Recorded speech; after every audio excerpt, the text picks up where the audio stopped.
ಸ್ನೇಹಿತರೆ ನಮಸ್ಕಾರ. ನೋಡಿ, ಜಾತ್ರೆ ಅಂದ್ಬಿಟ್ಟು ಒಂದು ವಾರ 10 ದಿವಸ ಆಯಿತು ನಾವು ಸ್ಪ್ರೇ ಮಾಡಿ. 10 ದಿವಸದಿಂದ ಸ್ಪ್ರೇ ಮಾಡಿರಲಿಲ್ಲ. ಈಗ ತೋಟಕ್ಕೆ ಹೋಗಿ ನೋಡಿದರೆ ಸಖತ್ತು ಹುಳ ಬಿದ್ದುಬಿಟ್ಟಿದೆ ಬದನೆ ಗಿಡಕ್ಕೆ. ಸುಮಾರು ಕುಡಿಯೆಲ್ಲ ಚೂಟಾಕಿದ್ದಾಯಿತು ಬೆಳಗ್ಗೆಯಿಂದ. ತುಂಬ ಬಿದ್ದುಬಿಟ್ಟಿದೆ ಹುಳ.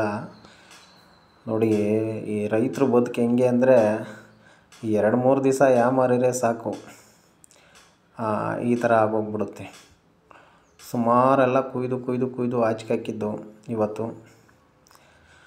ನೋಡಿ, ಇವತ್ತು ಹೊಡೆಯೋಣ ಅಂದ್ಕೊಂಡಿದ್ದೀವಿ. ಇವತ್ತು ಸ್ಪ್ರೇ ಮಾಡೋಣ ಅಂದ್ಕೊಂಡಿದ್ದೀವಿ. ಅದಕ್ಕೋಸ್ಕರನೇ ಫಸ್ಟ್ ಏನು ಮಾಡಬೇಕು, ಈ ಹುಳು ಬಿದ್ದಿರೋ ಅಂಥ ಕಡ್ಡಿಗಳನ್ನೆಲ್ಲ ಕುಯ್ದಾಕ್ಬಿಡ್ಬೇಕು. ಒಳ್ಳೆ ಟೈಮಲ್ಲಿ ಎಲ್ಲ ಹೂವಾಗ್ತೈತೆ. ಈ ಟೈಮಲ್ಲಿ ನಾನೊಂದು 2-3 ದಿವಸ ಮುಂಚೆನೇ ಹೊಡೆದಿದ್ರೆ ಈ ಥರದ ಸಮಸ್ಯೆಗಳು ಸ್ವಲ್ಪನಾದರೂ ಕಮ್ಮಿಯಾಗಿರೋದು.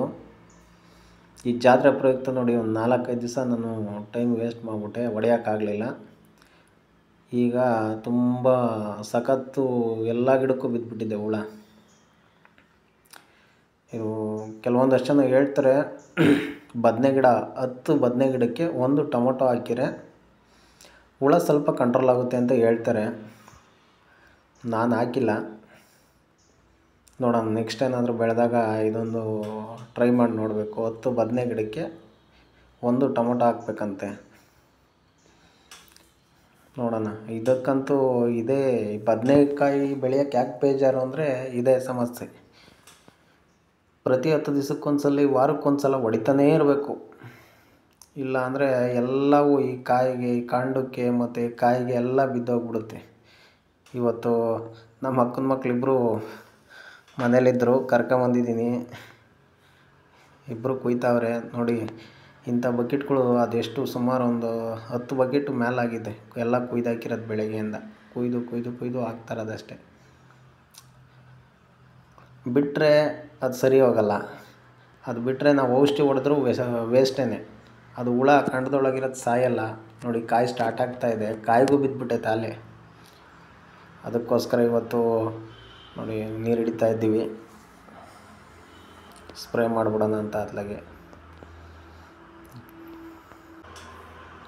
ಈ ಔಷಧಿ ಏನಾದರೂ ಸ್ವಲ್ಪ ಬೆಳಗ್ಗೆ ಟೈಮ್ ಹೊಡೆಯೋದೇ ಬೆಟರು.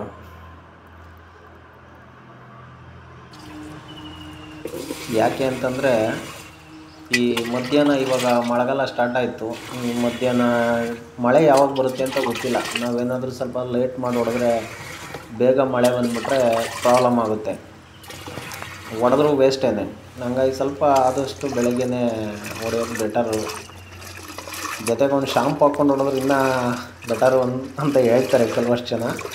ನಮಗೆ ಗೊತ್ತಿಲ್ಲ, ಅದು ಯಾರೋ ಹೇಳಿರೋ ಹಾಕ್ಕೊಂಡು ಹೊಡಿ ಅಂತ. ಆದರೆ ನಾವು ಹಾಕ್ಕೊಂಡಿಲ್ಲ.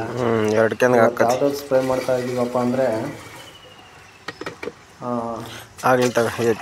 ರಿಕಾರ್ನ್ ಅಂತ ಅಂದ್ಬಿಟ್ಟು, ರಿಕಾರ್ನ್ ಪ್ಲಸ್ ಅಂದ್ಬಿಟ್ಟು ಅದೊಂದು ಸ್ಪ್ರೇ ಮಾಡ್ತಾಯಿದ್ದೀವಿ. ಮತ್ತು ಇನ್ನೊಂದು ಫಾರ್ಟನ್ ಅಂದ್ಬಿಟ್ಟು, ಇವೆರಡು ಔಷಧಿನ ಸ್ಪ್ರೇ ಮಾಡ್ತಾಯಿದ್ದೀವಿ. ಒಂದು ಹೂವು ಚೆನ್ನಾಗೆ ಬರೋಕ್ಕೆ, ಇನ್ನೊಂದು ಹುಳ ಸಾಯೋಕ್ಕೆ. ಮೇಯ್ನ್ ನಮಗೆ ಬೇಕಾಗಿರೋದು ಹುಳ ಸಾಯಬೇಕು. ಹುಳ ಸಾಯೋಕ್ಕೊಂದು ಔಷಧಿ ಬೇಕು. ನೋಡಿ, ಸ್ಪ್ರೇ ಮಾಡ್ತಾಯಿದ್ದೀವಿ.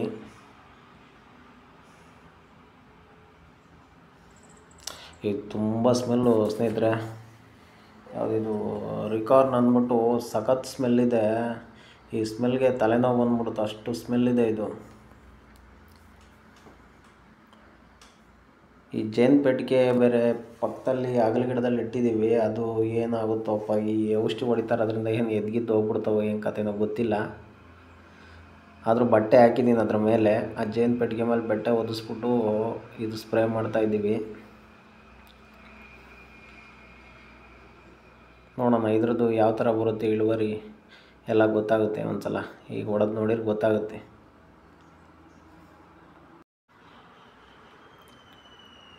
ಈ ರಸ ಇರೋ ಕೀಟಗಳು ಜಾಸ್ತಿ ಆಗಿಬಿಟ್ಟವೆ ಇದರೊಳಗೆ.